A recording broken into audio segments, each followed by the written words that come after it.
ಹುಡುಗರೆ ಆಗೋಣ.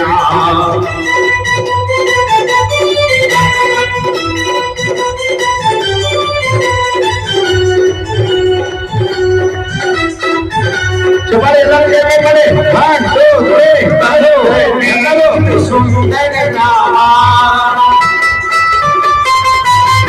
पावना दिल धनकर रामा प्रभु सुंदर रामा पावना दिल धनकर रामा मंगल दर्शन माडोरा मंगल दर्शन माडोरा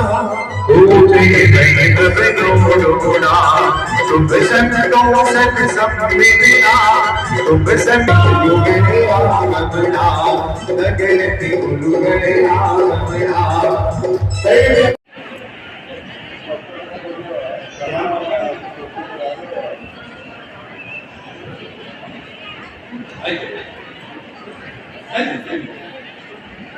ಲಿವಿಂಗ್ ಟುಗೆದರ್ ಅಂದ್ರೆ ಏನು? ಮದುವೆ ಮಾಡಕ್ಕಾಗಿಲ್ಲ, ಗಂಡ ಇಲ್ಲ, ಅತ್ತಿ ಸೇವೆ ಮಾಡೋದಿಲ್ಲ, ಗಂಡನ ಬಂಧನದಲ್ಲಿ ಇರಂಗಿಲ್ಲ, 2 ದಿವಸ ಬೇಕು ಹಾಯಾಗಿ ಅಂತ ಇರೋದು ಬ್ಯಾಡ ಅನ್ಕೊಂಡ ಇವನು ಬಿಟ್ಟ ಬ್ಯಾಡ ಅನ್ಕೊಂಡ ಮತ್ತೆ ಲಿವಿಂಗ್ ಟುಗೆದರ್. ಅದು ಬೇಡ ಅಂದ್ರೆ ಇನ್ನೊಬ್ರು ಕೂಡ ಲಿವಿಂಗ್ ಟುಗೆದರ್. ಇವತ್ತು ಸಿಟಿ ಪದ್ಧತಿಯಲ್ಲಿ ಇಂಥದ್ದು ನಮ್ಮ ಮಕ್ಕಳು ಮಾಡ್ತಾ ಇದ್ದಾರೆ. ನಾವು ಗ್ರಾಮೀಣವರು ನಮಗೇನು ಸಂಬಂಧ ಇಲ್ಲ ಅಂತ ತಿಳ್ಕೋಬಾರ್ದು. ಅದಕ್ಕ ಇಂಥ ಪದ್ಧತಿಗೆ ನೀವೆಲ್ಲ ಅವಕಾಶ ಕೊಡಬಾರ್ದು ಅಂತ ಹೇಳಿ ಈ ಸಂದರ್ಭದಲ್ಲಿ ನಾನು ಬಹಳ ಕಳಕಳಿಯಿಂದ ವಿನಂತಿಯನ್ನ ಮಾಡ್ತಾ ಇದ್ದೇನೆ. ಕಾಲದ ಗಾಳಿ ಬೀಸಿದಾಗ ಈ ಜೀವ ದೀಪ ಆರಿ ಹೋಗುತ್ತದೆ, ಕಾರ್ಗತ್ತಲೆ ಕಲಿಯುತ್ತದೆ. ಇಂಥ ಎಷ್ಟೋ ಜೀವ ದೀಪಗಳು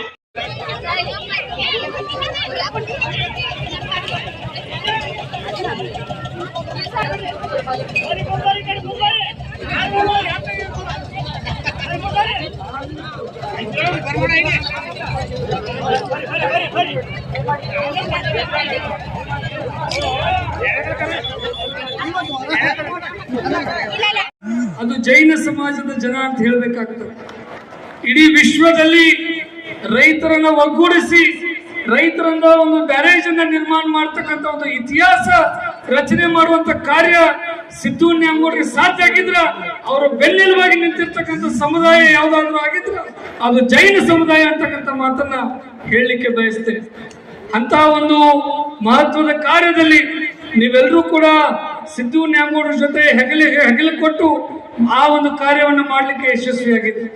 ತದನಂತರ ಜಮಖಂಡಿ ಸಕ್ಕರೆ ಕಾರ್ಖಾನೆ ನಿರ್ಮಾಣ ಅಂತಕ್ಕಂಥ ಒಂದು ತತ್ವ ಸಿದ್ಧಾಂತದಲ್ಲಿ ಇಡೀ ವಿಶ್ವಕ್ಕೆ ಮನುಷ್ಯರು ಯಾವ ರೀತಿ ಬದುಕಬೇಕು ಅಂತಕ್ಕಂಥದ್ದನ್ನ ಯಾರಾದ್ರೂ ಕಲಿಸಿಕೊಟ್ಟಿದ್ರೆ ಅದು ಜೈನ ಧರ್ಮ ಅಂತಕ್ಕಂಥ ಮಾತನ್ನ ಬಹಳಷ್ಟು ಹೆಮ್ಮೆಯಿಂದ ನಾನು ಹೇಳಲಿಕ್ಕೆ ಬಯಸ್ತೇನೆ. ಇಡೀ ನಮ್ಮ ಭಾರತ ದೇಶವನ್ನು ನೋಡಿದಾಗ ಜೈನ ಸಮುದಾಯ ಬಹುಶಃ 1% ಕೂಡ ಜನಸಂಖ್ಯೆಯಲ್ಲಿ ಇರ್ಲಿಕ್ಕಿಲ್ಲ.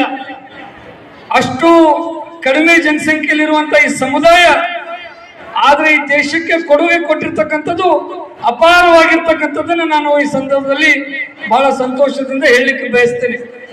ಇವತ್ತು ದೇಶದ ಘಟಾನುಘಟಿ ಉದ್ದಿಮೆದಾರರನ್ನ ನಾವು ನೋಡಿದ್ರ ಬಹುತೇಕ ಜನರು ಜೈನ ಸಮುದಾಯಕ್ಕೆ ಸೇರಿದವರು ಅಂತ ಬಹಳ ಹೇಳಿಕೆ ಬಯಸ್ತೀನಿ. ಇವತ್ತು ನಾನು ಒಂದ್ ಮಾತನ್ನು ಹೇಳ್ಬೇಕಾಗಿದ್ರ ಭಗವಾನ್ ಮಹಾವೀರರು ನಾವು ಮನುಷ್ಯರಾಗಿ ಎಷ್ಟು ದಿನ ಬದುಕ್ತೀವಿ ಅಂತಕ್ಕಂಥದ್ದು ಮಹತ್ವದಲ್ಲ, ಆದ್ರೆ ನಮ್ಮ ಜೀವನದಲ್ಲಿ ನಾವು ಈ ಅಹಿಂಸೆಯಲ್ಲಿ ಸತ್ಯದ ಮಾರ್ಗದಲ್ಲಿ ಮತ್ತು ಮತ್ತೊಬ್ಬರ ಮನಸ್ಸನ್ನ ನೋವಿಸದ ಹಾಗೆ ರೀತಿಯಲ್ಲಿ ನಾವು ಬದುಕಬೇಕಾಗಿರ್ತಕ್ಕಂಥದನ್ನ ಯಾರಾದ್ರೂ ನಮಗೆ ಕಲಿಸಿಕೊಟ್ಟಿದ್ರ ಅದು ಭಗವಾನ್ ಮಹಾವೀರರು ಅಂತಕ್ಕಂಥ ಮಾತನ್ನು ಹೇಳ್ಬೇಕಾಗ್ತದೆ. ಒಂದು ಮುಗಿದಿದೆ, ತೊಟ್ಲ ಏರಿದೆ, ಇನ್ನು ಚಟ್ಟ ಇರೋದು ಅಟ್ಟ ಬಾಕಿ ಇತ್ತು. ಆ ಚಟ್ಟ ಇರೋದ್ರೊಳಗ ಇಂಥ ಪುಣ್ಯ ಕ್ಷೇತ್ರಗಳಲ್ಲಿ ನಾವು ಭಾಗವಹಿಸಿ ನಮ್ಮ ಕರ್ಮವನ್ನ ಕ್ಷಯ ಮಾಡಿಕೊಂಡು ತಾಯಿ ಗರ್ಭದಿಂದ ಇಳಿದು ಬಂದಿದ್ದೀವಿ. ತಾಯಿ ಗರ್ಭ ಸೇರುವುದರೊಳಗಾಗಿ ನಮ್ಮ ಜೀವನವನ್ನ ಸಾರ್ಥಕತೆಯನ್ನ ಮಾಡ್ಕೋಬೇಕು ಅಂತ. ನಿಂತಾಗ ಹಾರ ಹಾಕಿದ್ರೆ ಮದುವೆ, ನಿಂತಾಗ ಹಾರ ಹಾಕಿದ್ರೆ ಮದುವೆ, ಮಲಗಿದಾಗ ಹಾರ ಹಾಕಿದ್ರೆ ಮೊಸರು. ಜೀವನದಾಗ ಹೆಚ್ಚಿನ ವೇಳೆಯನ್ನ ತೆಗೆದುಕೊಳ್ಳಾರ್ದನೆ ಬಹುಶಃ ಅತಿಥಿಗಳು ಬಂದಿದ್ದಾರೆ, ಇನ್ನೂ ಏನೋ ಮಾತಾಡಬೇಕಾಗಿದೆ. ನಾವು ಮಾಸ್ತರ್ಗಳು ನಮಗೆ ಗಂಟೆ ಈ ಸದ್ಯ ದೇವರೆಲ್ಲಿದಾನಂದ್ರೆ ತಮ್ಮ ನಟಿ ಒಳಗಡೆ ಅದಾನ ಅಂತ ತಿಳ್ಕೊಂಡು ಹೇಳ್ಬೇಕು. ಅಷ್ಟು ಕೆಲವು ನೀವೆಲ್ಲ ಕುಂತೀವಿ ನಾವು. ಇದು ನಿಜವಾದ ಆಧ್ಯಾತ್ಮ ಇದೆ. ಆಧ್ಯಾತ್ಮದ ಬಗ್ಗೆ ನಾವೆಲ್ಲರೂ ಬಹಳ ಚಂದ ಮಾತಾಡಬಹುದು. ಈಗೆಲ್ಲ ಗುರುಗಳು ಮುನಿಗಳು ಎಲ್ಲರೂ ವೇದಿಕೆ ಮೇಲಿದ್ದಾರೆ. ನೀವೆಲ್ಲರೂ ಅವರ ಮಾತುಗಳನ್ನು ಕೇಳಬೇಕು ಅನ್ನುವಂಥ ಹಿನ್ನೆಲೆಯಲ್ಲಿ ನಾವೆಲ್ಲರೂ ಎಷ್ಟು ಶಾಂತವಾಗಿ ಅತ್ಯಂತ ಆನಂದ ತುಂಬಿರದಾಗಿ ನೀವೆಲ್ಲ ಕುಳಿತುಕೊಂಡು ಈ ಕಾರ್ಯಕ್ರಮದಲ್ಲಿ ಭಾಗಿಯಾಗಿರುವ ಈ ಜಗತ್ತಿನಲ್ಲಿ 200ಕ್ಕೂ ಹೆಚ್ಚು ದೇಶಗಳಿದಾವ. 200ಕ್ಕೂ ಹೆಚ್ಚು ದೇಶಗಳಿರುವಂತಹ ಈ ಜಗತ್ತಿನಲ್ಲಿ ಭಾರತ ದೇಶ ಅಂದಾಗಲೆಲ್ಲ ನಾವೆಲ್ಲರೂ ಕೈ ಎತ್ತಿ ನಮಸ್ಕಾರ ಮಾಡ್ತೀವಿ. ಕಾರಣ ಏನು ಅಂದ್ರೆ ಇಲ್ಲಿ ಬಹಳ ದೊಡ್ಡ ದೊಡ್ಡ ಶ್ರೀಮಂತರದವರು ಅನ್ನೋ ಕಾರಣಕ್ಕಾಗಿ ಭಾರತಕ್ಕೆ ನಮಸ್ಕಾರ ಮಾಡಾಗಿಲ್ಲ. ಭಾರತಕ್ಕೆ ಯಾಕೆ ಎಲ್ಲರೂ ನಮಸ್ಕಾರ ಮಾಡ್ತಾರೆ ಅಂದ್ರೆ ಭಾರತದೊಳಗೆ ಬಹಳ ಬಂಗಾರ ಇದೆ ಅನ್ನೋ ಕಾರಣಕ್ಕಾಗಿನೂ ಅಲ್ಲ. ಬಂಗಾರನ ನಿಮ್ಮ ಮುಖ ಅರಳಾಗತ್ತಿರ್ಬೇಕು ಎಲ್ಲರೂ ತಿಳ್ಕೊಂಡು ದೇವರಲ್ಲಿ ಆರೋಗ್ಯ ಇದ್ದಾಗ ದೇವರು ಬಹಳ